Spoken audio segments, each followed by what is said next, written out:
Hello, ladies and gentlemen, and welcome to The Nest. This is episode 2 of The Nest, where we'll be recapping the week 1 matches and looking forward onto week 2. With me on this episode, I have Misfit, who is from the Bench Boys. Hello. I have Hinata, who is from MSBY Black Jackals. Greetings. And I have Warren Peace, formerly of Ignis Academy, now on Vote Meme Today. Hello. Yeah, so we're gonna go over some stuff. First, let's just get some quick updates out of the way. In the Majors division, we had 3 teams drop since our last episode, which was Scandals, Talon Redshirts, and It's the Healer's Fault. Have all dropped out of the Majors division. We have also had 2 teams join in Tempest and Commitment. So now we have 8 teams in the Majors division. I know the math doesn't quite up on that, but I promise you we have 8 teams in the Majors division. Some stuff got sorted out there. So yeah, that's kind of main stuff. We will be going over Tempest roster in a second. In the Minors division, though, Ignis has also disbanded, so there will be a bye week for the Minors division. So, Warren, you were on Ignis Academy. Can you talk a little bit about what happened there? Yeah, so it was the communication on the team was a little bit rough. We didn't have quite the synergy that we wanted, and I was not doing as well as I'd like to be doing mentally, and I had to leave. And after that, we got a message saying that we were disbanding, and it didn't really surprise me all that much, but Ignis's Academy is no more. I believe the Ignis team is still going, but yeah. But yeah, I mean, the team was formed in 5 days. So I mean, when you kind of put together a roster that quickly, it's not the most stable thing in existence, especially if you don't have those pre-existing relationships. So like I know Vote Meme Today, like it was put back together in a week, but they're generally friends and some of them previously on team together, so like that kind of is able to work out a bit more, and that is your new team. I just also happen to have them as a good example. But yeah, so that's just generally the main updates having to do with teams. Also, congratulations to Velocity University in the Majors division, who recently won the Wood Tier Cedar Championship. So, congrats to them. That's pretty exciting over there.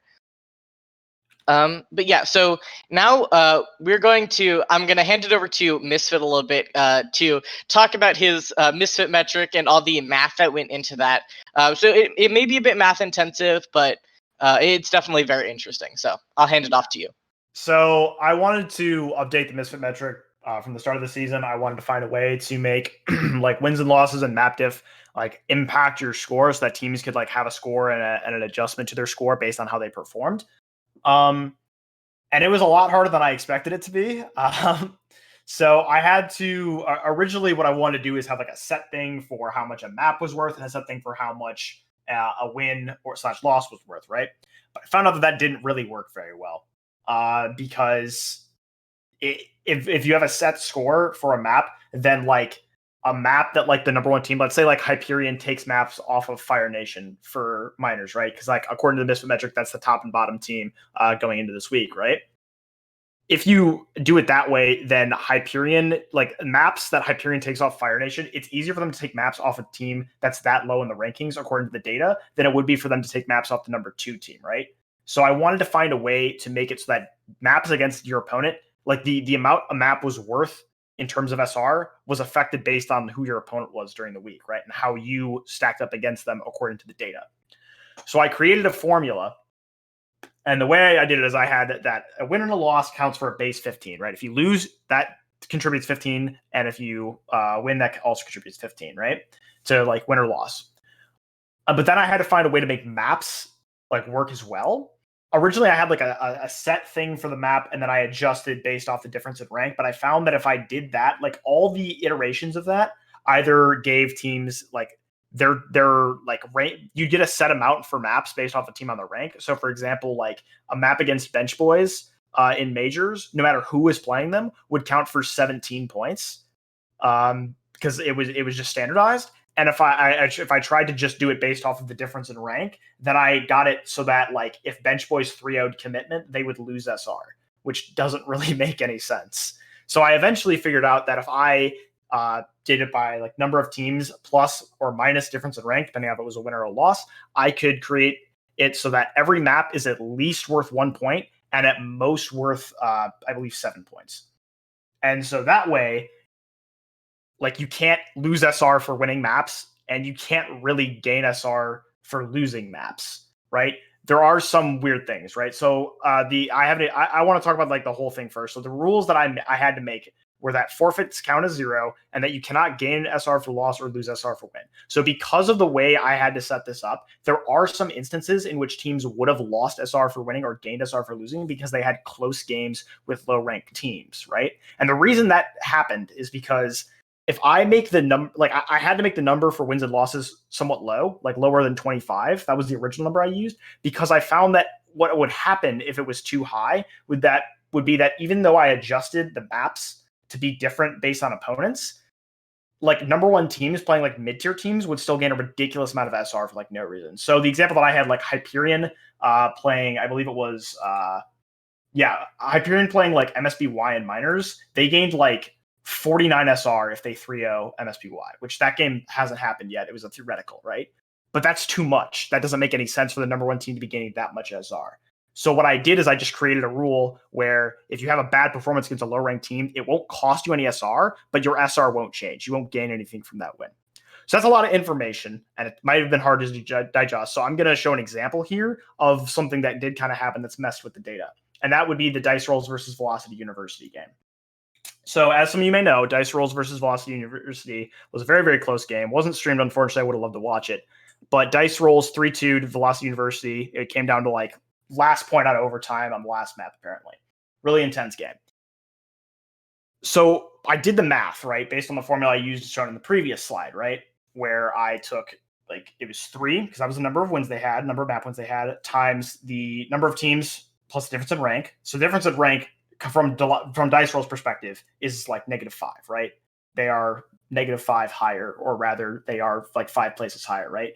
So the difference for them is a negative number.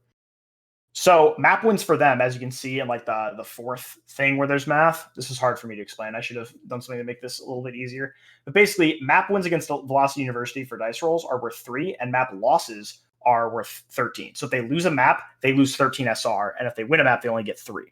And that's to adjust for the fact that Dice Rolls is higher in the standings, right? So as you can see, like through the math, I don't really need to explain that. Like the final product came out to Dice Rolls losing 2 SR, even though they won, which to me is kind of BS, and I didn't want that to happen. But I couldn't justify making the outcomes number any higher because it would lead to some teams gaining a ridiculous amount of SR, right? I tried it at 25, and what I found that if a top team in either majors or minors 3-0s every opponent, they get like 400 SR across the season. And that's... I need it to be somewhat accurate, right? So this is currently pretty rough. I'm working to make it better. And if I do end up changing the way the formula works, I will make it retroactive. So I will change the scores from this week if I find a better way to do this. But for right now, this is what I've decided to go with. And yeah, so this took me like 6 hours to make. I did a lot of work on it. And I'm really, it didn't come out as clean as I wanted it to, but it did show something really nice. So we get into this next slide here of like how it went for majors and what it shows.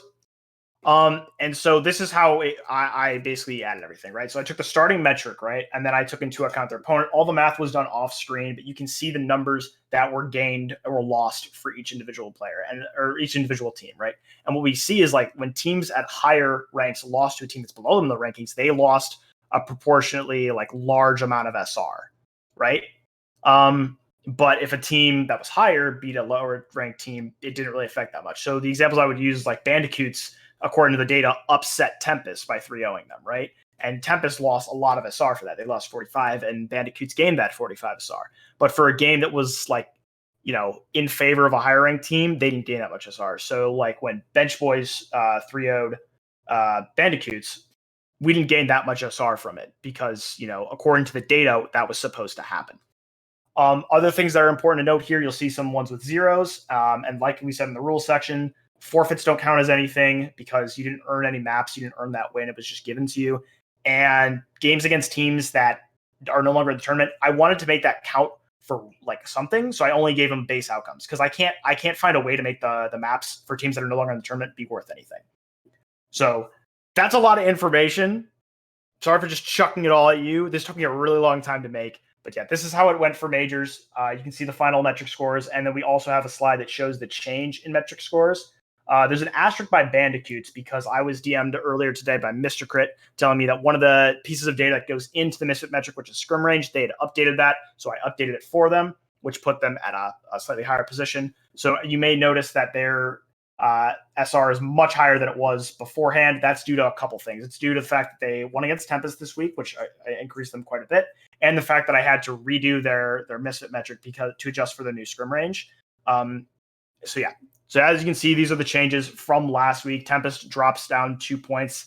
That wasn't done in the last week's thing, last week's nest, but I did put Tempest on there, and they were in the 4th spot due to their Misfit metric. So Crusaders and Bandicoots both surpass them. Tempest drops down. All their teams pretty much stay the same, but of course their numbers have changed. And yeah, it was much, much different in minors. We will show that here in a second. We want to get the Misfit metric stuff out of the way before we start talking about like power rankings and how everything works. But minors was much, much different because there were a lot more upsets, specifically Velocity Force. If we get into this next one here, Velocity Force started at 8 in the rankings for the Misfit metric, right? But they 3-0'd both their games against higher opponents. So they gained, as you can see, I believe it was 102 SR for their wins this week, which catapults them forward in the rankings. That's just an example. You can we'll keep this up briefly so you can view like how much teams won and gained for stuff. But yeah, I was really excited with how this one turned out because in minors, it definitely shows there's a lot of variation and that the original starting metric will not be that accurate. But I'm happy to see that it is starting to get adjusted for like teams' true power rankings. So if you get into like how they actually shaped up in minors or like the changes like we showed for majors, we will see that like the top 3 teams, which were Hyperion, VMT, and Koala Kings, they didn't change. But everyone else changed something, right? So Talonfire went up, MSBY is down 1, Velocity Force is up 2 thanks to their really big wins.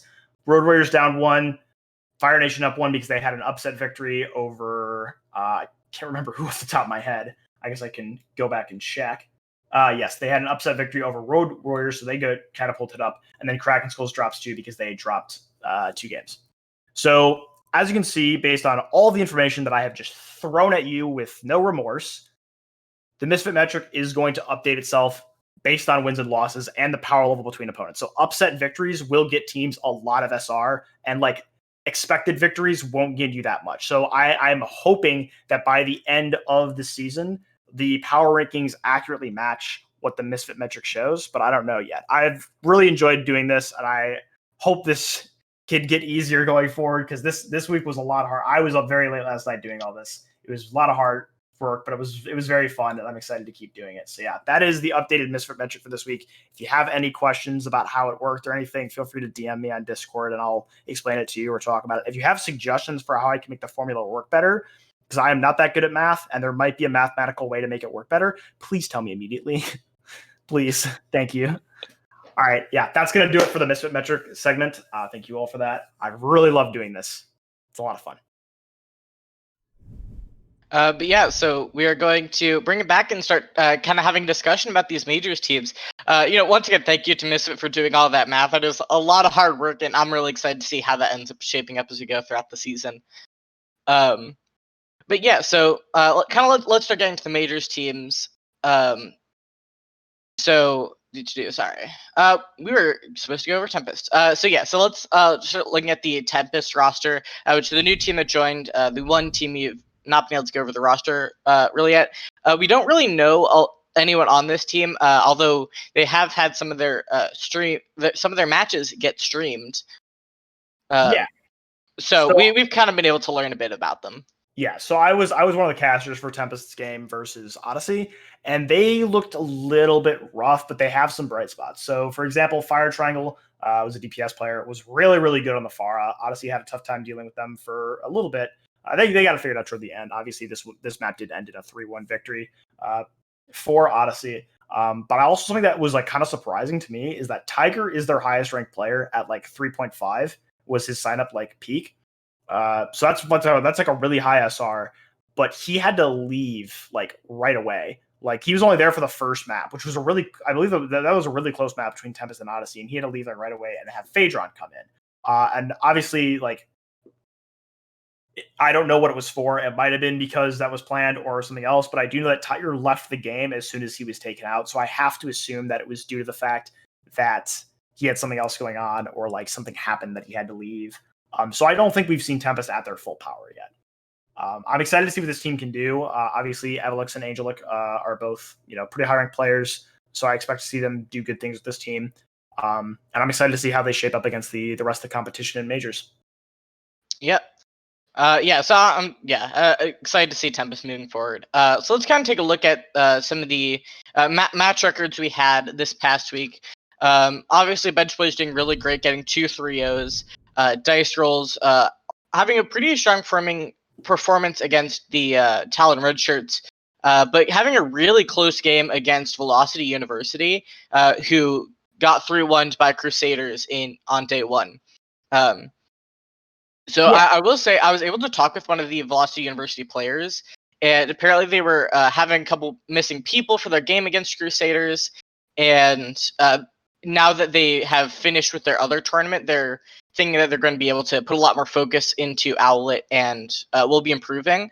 So we'll be able to see how true that ends up being, but definitely something interesting to be looking at. The Velocity guys have told me, I think I mentioned this on the last Nest or on the cast that I had of Velocity, but they are really, really excited to take on the top teams in this division. They took on Dice Rolls, and they took them to the mat. Obviously, that match wasn't streamed, so I don't know if Velocity played significantly better than they did against Crusaders, or if Dice Rolls had an off day or something like that. But I think it's safe to say that Velocity is going to be somewhat of a sleeper in this division. I'm excited to see how they go. Obviously, my team needs to play them I believe 2 weeks from now, and I'm really excited for that game. Those guys are a lot of fun, so I'm looking forward to that. But for the rest of the games, like we don't really see any major upsets here. Like we see obviously the Velocity and Dice Rolls game, that was really close. That's like the closest thing we have to the upset. But according to like the power rankings and the Misfit Metric, everything we see here, that's what was supposed to happen. Right? Like these teams, every team that was higher in the power rankings or in the Misfit Metric rankings beat the team that was lower than them. The one thing I am going to point out, though, is Bandicoots got 3-0'd by Bench Boys. I don't think that's a fair assessment of how close that game was. They had several places where they could have taken Oasis on us, and we just barely won the fight. Bandicoots is definitely a top 3 team in this division. I am warning teams right now to be very wary of them because they are going to get really good here really quick. We play them, I believe we have to rematch them this weekend. And it's one of the only games my team is significantly worried for this season because they played pretty well against us. We were able to adjust, but now they've got that scouting on us, right? They've played us before. They know what to expect. We expect a pretty close game going into that one. We're excited for it. Yeah, they could have realized what their weaknesses were and might be coming back with some new strats against you guys, especially as the meta is shaping up more as time goes by. But yeah, so I mean, is there anything else anyone wants to talk about? If Hanada or Warren wants to chime in, I know you guys are mainly minors, but anything else we want to talk about with the majors division before moving on? BX, I mean, overall, it's pretty straightforward. We should talk about their upcoming matches. That'd be smart. Yeah, it would be. So let's take a look at their week 2 schedules. Just switching over to it here. Kind of what are some of the interesting matchups we think are going to happen here? And we could kind of go through and make some predictions on where we think these games are going to go. I mean, obviously for the first day, right, the Friday games, I think Bandicoots versus Dice Rolls is definitely one to keep an eye on. Like I said, Bandicoots is a top 3 team for sure, and Dice Rolls, is the top 2 team, right? So that's going to be a really close game. I expect it to be really close, and I hope it is. I hope that one gets to be produced because I really want to see how those 2 teams shape up against each other. And then Bandicoots plays us again on Sunday, which is it's going to be another good game. Bandicoots, of course, I would say definitely has the hardest schedule this week, having to play the two top teams. But again, like I think they are a top team. I think they can compete with both Dice Rolls and us. So definitely some games to keep an eye on this week. Other ones that Crusaders and Tempest are pretty close in the rankings. They're more in the mid tier. But like both those teams, I think have potential to rise up. So we'll have to see how they perform against each other. Yeah, those are the two that I'm keeping an eye on. There are also some other rematches this week, such as Crusaders versus Velocity again. Yeah, but I think it's going to be interesting, especially if, with those possible roster issues that they were having on that day. Maybe Right. if Velocity University can bring it back, kind of like we're watching out for with Bandicoots versus Bench Boys. Sure. So those are definitely going to be some interesting rematches. But yeah, so I think those are kind of just the main ones to look out for, and I'm definitely curious to see how these games are going to go and if we are going to be getting any upsets here. I mean, because we have barely seen a lot from these teams. I mean, we've only had at most 2 matches, and some of them it's like, oh, the other team dropped out as a forfeit. So maybe only 1 match. So I'm very, very curious to see what we're going to be seeing in week 2 as stuff starts to actually take form. Going into this next week. Yeah, absolutely. I'm really excited for it. I know there's gonna be a lot of good games. I think we should switch over to the minors division now and let those games get a little love, get a little talking about. There were some upsets in that division, contrary to majors. So a lot of good stuff to talk about there. I'll hand it over to the minors analyst. Take care of that one. Yeah. So over in the minors division, definitely some interesting ones. I think our closest match of week 1 was definitely VMT versus MSBY, and we have someone from MSBY here. So could you talk a little bit about what went on in that match against Vote Meme today? Well, I think mostly we like our first game was like we weren't really like communicating that well, but um I think the second game we actually started to like get more gelled in with each other, and we started to like just start feeling like a rhythm. And I think after we won Anubis and then another map, we started getting more confidence. And that last Oasis map was really, really close. Like it literally could have went either way. Yeah, so I mean that was definitely an interesting one. I wish it could have been cast. So that is unfortunate. But yeah, so I'm definitely curious to see how you guys are going to improve because some teams don't quite have the structure in place to get better as the season goes on. Sometimes maybe some players will improve and just that will be enough to bring the team up. But you guys have a really strong coaching staff and I think some good, decent, dedicated players. So I'm definitely thinking you guys, are going to improve as we go on. You haven't had, the strongest of starts, but we could be seeing some interesting stuff from you guys going into week 2. Let's see, what are some other matches we want to take a look at here? I will say something interesting to point out is Koala Kings. Although in their record, they have a +6 map differential. They won both of their games. One was a forfeit, and the other was to the bottom minors team that is obviously now dropped out. So we really don't know what Koala King's strength is. They could be a top team. They could be, a bottom team. We really just don't know. I'm curious what your perspective is on that, Warren, since you were actually able to face off against them. I have both scrimmed against them and played against them in a match, and they were a pretty strong team, I'd say. Maybe not quite top 3 at the moment, but they're probably going to be. They have a lot of room to improve and a lot of what. Yeah, they've got a. I mean, they've got a really strong brawl composition. They are very good at brawl, and I think that any team that can match them on brawl would be.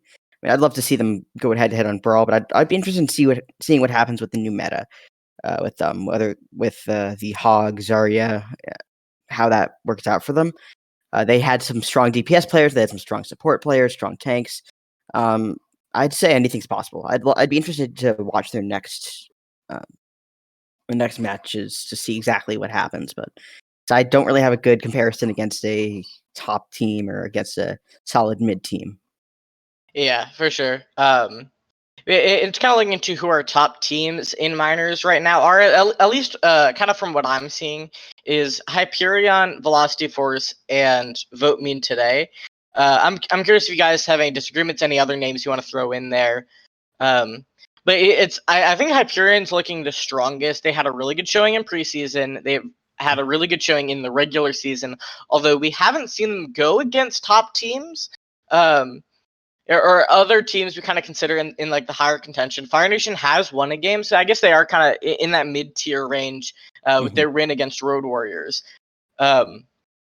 But I'm definitely curious to see how they are looking forward. A lot of teams or a lot of people who have watched them think that they look really strong, really clean. Absolutely.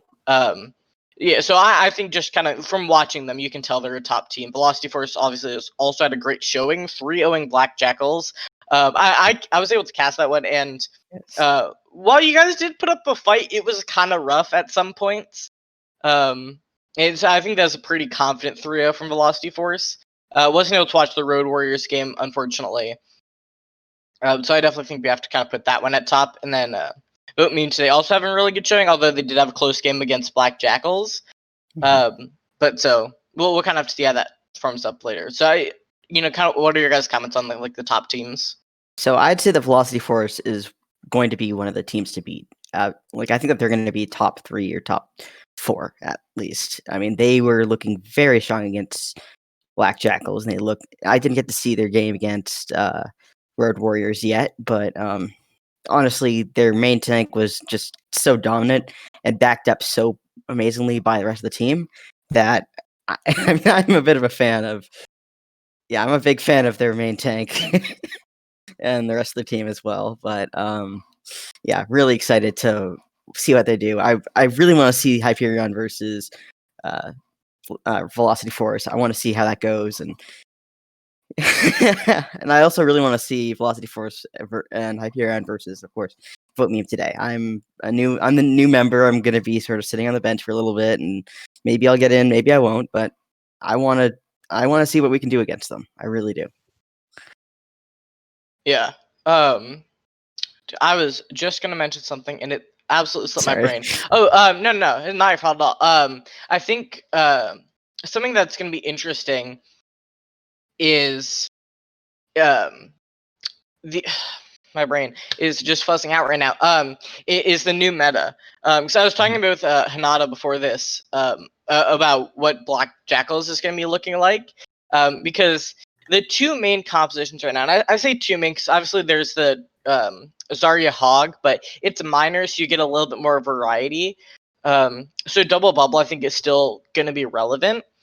And it's gonna be interesting to see how various teams are gonna be able to play that. Because Inada, you talked about how you guys have 2 really good off tanks on your team, right? Yes, me and Zenties. We basically in this meta, it's mostly about being flexible as possible as a tank player, because um we can all agree that main tank is presumably most likely dead. Um, while you can play Reinhardt and Winston, it's like you have to be very, very smart, and you have to make sure your off tank is also timing correctly. Um, but basically the name of the game as a tank player, especially in minors, is flexibility. Like if you if you can basically not just if you can basically have tanks that can run Hog, Zarya, Ball, Diva, Ryan Winston, all those characters, you should do fine. But yeah, that's basically the gist of it. Yep. Yeah. So let also yeah. So let's start talking about the upcoming matches here. But yeah. So kind of coming up. What are some matches you guys are looking forward to here? Force So versus Hyperion. yeah, Would you like to absolutely. repeat that? Force versus Hyperion. Yes. Okay, you could not yell into your mic, but yeah. So Velocity Force versus Hyperion, I think is gonna be interesting. So those are kind of the 2 top teams we're thinking right now. So that's gonna be super exciting. I also think Vote Meme today versus Fire Nation could end up being pretty interesting. I mean, because they're both sitting at that kind of mid-high tier right now.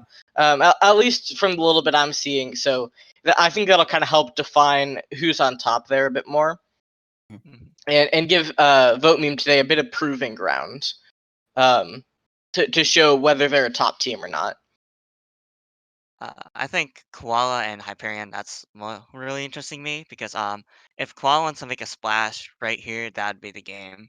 If they can like upset or like do anything to like show that they are like a top team, this would be the game for them. Cause Absolutely. and obviously my game with Talonfire to be interesting as well, but that's just Oh me yeah, personally. that's gonna be hype. That's gonna be hype. Like that's yeah. A I mean, lot of these matches are. we didn't really talk about Talonfire. What was their record? They're 1-1 if I remember correctly. I was not able to watch any of their games this coming up, past week. But I'm looking forward to maybe taking a look at the VODs and of what they're going to be doing on Friday and maybe even on Sunday as well. Yeah, I don't know much about them, and I apologize for that. But Something you will actually recognize some of the players, Warren, because you were here last season. For those of you who don't know, Talonfire does have a couple of the remnants of Congregation from last season. Congregation! I don't know if it's the same exact team, but I remember I remember like Holden is on there. I think Angel Witch is on there too. I don't know any of the other ones, but I know there are like some of the people from Congregation are on this team. I don't know if that's like the team that Congregation turned into or if just some of their players ended up on that team, but there are some familiar faces on Talonfire. We weren't actually able to talk about them last week. Or at least I wasn't able to because I didn't get their data until this week, so I couldn't put them on the Misfit Metric until this week. But they do look like a strong, pretty in the mid tier team. So I'm excited. Also have, they also have Jason Freak's here. He's one of the characters like, Coach, hold on. Okay, so while Miss is freaking out for a second, so apparently Dark Ember was the former coach for Congregation as well. So now, kind of joining his players a bit. Well, he still is coaching. He's just also on the roster apparently. Yeah. I guess you know if you're within the SR range, may as well throw yourself on there if you have the space. But yeah, so I went and checked Talonfire's record. They had a forfeit, which is why I couldn't quite remember what their record was. Yes, they had a forfeit week 1. I believe there was just like a bit of communication issues there, so they ended up having to drop that, and then they beat Kraken Skulls, which right now has a pretty low low placement in general with the teams. So they're running a very interesting comp with the double main tank, which is interesting in a time where main tank doesn't exist. So we'll kind of see if they maybe adapt that strategy as the meta has started to formed. So yeah, it obviously Kraken Skulls and Black Jackals getting a break this week with the bye, where they would have been playing Ignis Academy. So they kind of just get to chill out. Those aren't going to be changing anything. It's basically just a 0-0. Won't be pushing teams up one way or the other. I definitely would have liked to see. Oh, sorry. I I definitely would have liked to see Kraken Skulls versus Ignis. I think that would have been a very close matchup. The two bottom teams facing off to see who is truly the worst. Yeah, I always think those games are really interesting. Nicer about it though. I had actually planned to cast one of those last week, but I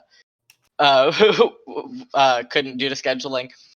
But yeah, I mean, it not in any way like trying to insult Kraken Skulls, but it's like if you look at kind of where they are, it's like they are a bottom team. They've had kind of some of those more mid tier teams to go against. I think at least one of their matches was, and they haven't really had a good showing. I think that their comp just isn't particularly a good one. It's not trying to denigrate them. I definitely think they have the skill. The team's been around for a while, so I think they can improve. It's just from what we've seen so far, they aren't putting forth anything particularly amazing. But I'm curious to see if they're able to improve throughout the season. I definitely want to see what Kraken Skulls can. I want to see how Kraken Skulls takes on this next week because they're going to be going against Koala Kings. I'm interested to see how Koala Kings will counter Kraken Skulls comp, and I want to see how Kraken Skulls can be flexible because especially with their tank line. As Hinata was saying, the real test of a good tank player in minors is flexibility, and I'd like to see flexibility come out of Kraken schools. Absolutely. Yeah, yeah, for sure. And someone's saying that apparently Koala Kings was formed pretty close to the sign up deadline, which I think is interesting. I'd be curious to know like the history of that team and if they kind of knew each other, or if it was just really just thrown together like Ignis was. So we'll kind of just have to see how that ends up shaping out. Um, Yeah, something I am actually curious about with Koala Kings. I don't know if this is true or not, but I did notice that Navino, who is the manager of Bandicoots and Majors, is also managing Koala Kings and Minors. So I don't know if there's a connection between those two, and they're part of some like Australian organization that wants to name all their teams after Australian animals or something. Oh But wow. yeah, that I find it funny that he's managing two teams with animals that come from Australia. That's Thought I'd pretty throw cool. that Yeah. out there. apparently, it is not on the roster sheet here. He was But stabbed, I believe. Koala King's medkits are from Wisdom Overwatch. Okay, yeah, because that's where Navino comes from, I believe.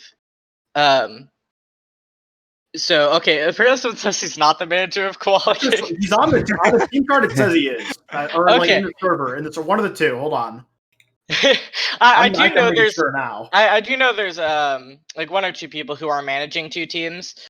They're just putting in that extra bit of work, and I'm not even talking about the like Velocity Force and Velocity University, because obviously they are sharing managers, being part of the same org and everything. That's been some roster. Yeah, Navino definitely has the Koala King's role in the server.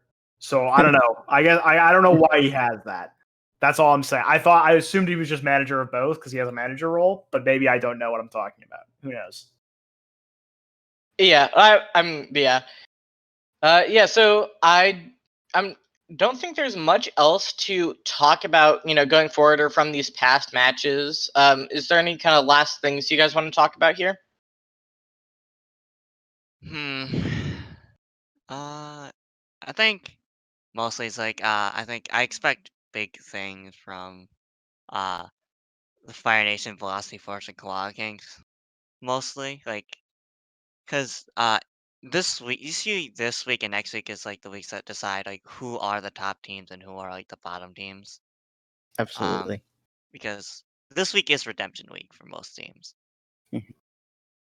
So Yeah, I mean, because right now we really do just have like those preliminary matches, and we're kind of talking about top teams, bottom teams, mid tier teams, but honestly, that's just all kind of, it's still guessing. It's less guessing yeah. than we had in preseason because we've seen the teams play, but teams could drastically change from here. I know teams who have gone on to win, but who had really rough starts in their first week, just because they're adjusting still. So, I mean, we could be seeing Kraken Skulls, pop off in the coming weeks, and they're going to be a top team. We could see the same thing coming out from Black Jackals, from, Fire Nation, Talonfire, any of these teams, including like the majors ones who didn't have a great start. We could see some of the top teams drop because maybe they have roster issues or whatever else comes up. But yeah, I did actually want to take a look at standings. I did kind of skip over that. So let's first look at minor standings, then we'll kind of jump back to majors a bit and look at their standings real quick. Yeah, so quick waiting for those two get up on screen so I can see them. Yeah, so right now Hyperion, Koala Kings, and Velocity Force are all sharing that top spot. They all had 2 3-0s this week. Then kind of Vote Moon today, Talonfire and Fire Nation all kind of in that middle, and then towards the bottom, MSBY, Kraken Skulls, and Road Warriors. Skipping over Ignis because obviously they have dropped out. But yeah, so you kind of see how these teams are doing, what their map differential is looking like. Yeah, so any quick comments on the standings here? mm, I feel like because I've heard that there have been roster shakeups for a bunch of teams, and I feel like it's gonna be the standings are gonna be shifting a lot this week. Like there's gonna be teams that have gonna be two like probably one of the lower teams is gonna be 2-2, and Mhm. probably some. I expect at least one. Everyone's gonna have a loss. Maybe not Hyperion, but everyone's gonna have at least a loss from this week probably. Yeah, I do find it very interesting that no teams haven't won a map. Road Warriors Yeah. has a map, Kraken Skulls has a map, so it's like even though they're at the bottom, they're not completely out because we've seen teams go 20-0, and it's sad looking at their maps. Yeah. But it's really good that like each of these teams has had a good showing. They've won a map.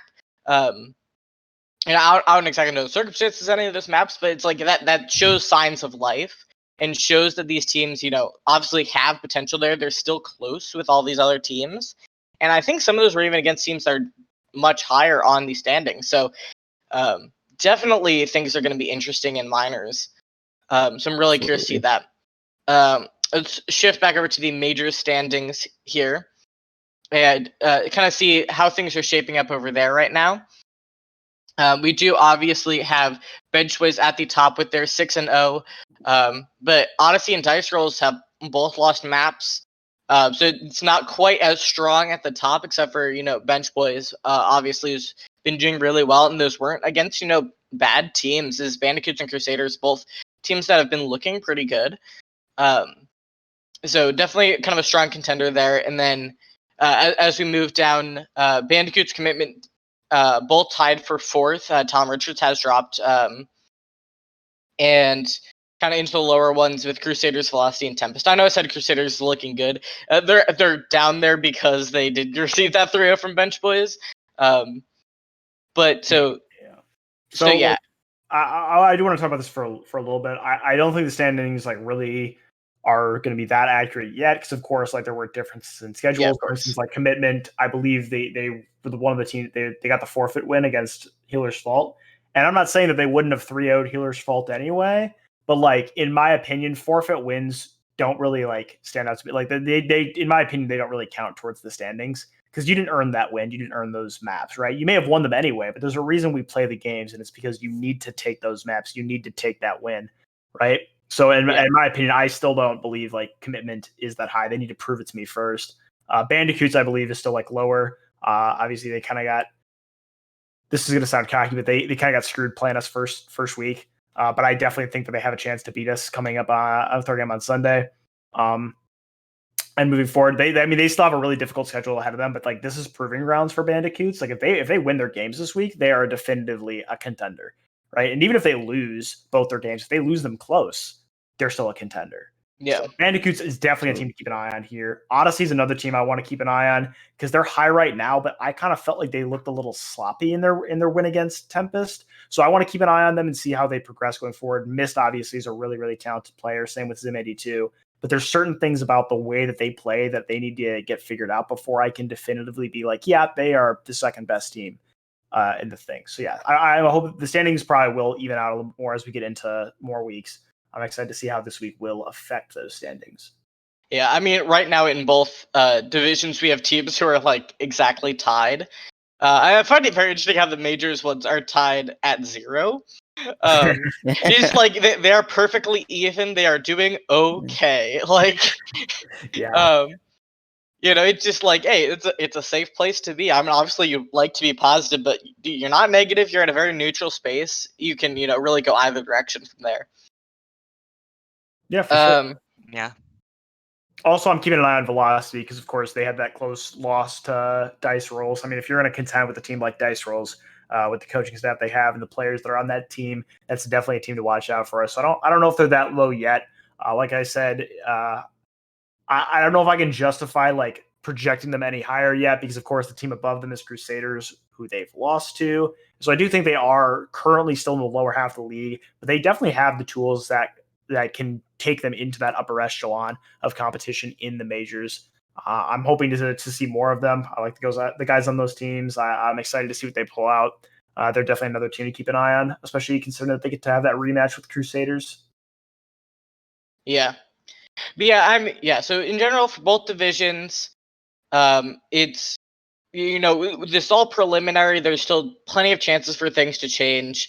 And we're just really excited for these upcoming matches, which are going to be Friday and Sunday. I do think we've had at least one game rescheduled to Monday. Obviously there's still going to be some reschedules coming out. Lots of teams like to do it very last minute. But yeah, definitely we're going to be getting some matches streamed on Friday. We're going to be getting some matches streamed on Sunday. Hopefully more than we had last Sunday, because we didn't quite have the percentage we like to get with how many matches we get streamed. But so yeah, so definitely make sure to tune in there. Also keep an eye out for self promotions, because I know there are some players or coaches who stream their matches. So even if it's not getting cash, you may be able to get a peek at some of those matches going on. But yeah, so I think that is all we have for you this week on the Nest. Make sure to tune in next week. We will be trying to regularly have this on Thursday. I'll try to let people know if we are going to be canceling it a week or moving it off of Thursday for any reason. But yeah, so you should be seeing us next week. Also, we will have pugs coming up in the next week as well. Also trying to make those weekly. But yeah, so thank you guys for coming out and watching this. We always appreciate you guys talking in chat. Helps also fill in some of the blanks of the information we have. But yeah, so that's all we have for this. Any closing remarks from any of you three? Thanks so much for tuning in, and can't wait to see you all in match chat or in Twitch chat during match casts and stuff. But yeah. Double off tank sucks, and Blizzard should change it, please. I agree with Hinata on that one. I am gonna put one last thing in there. If anyone wants to be able to actually see and digest the metric results, I put them in season discussions in the Discord, so you can mull over that. I'm excited to keep updating that, and I hope that we can. We were actually doing some behind the scenes stuff to make it more accurate. I'm working with Arish to make sure it gets even better, so I'm really excited for that. Next week. It's gonna look even better. So keep your eye out for that. But that's going to be all for us tonight. So thank you guys for watching.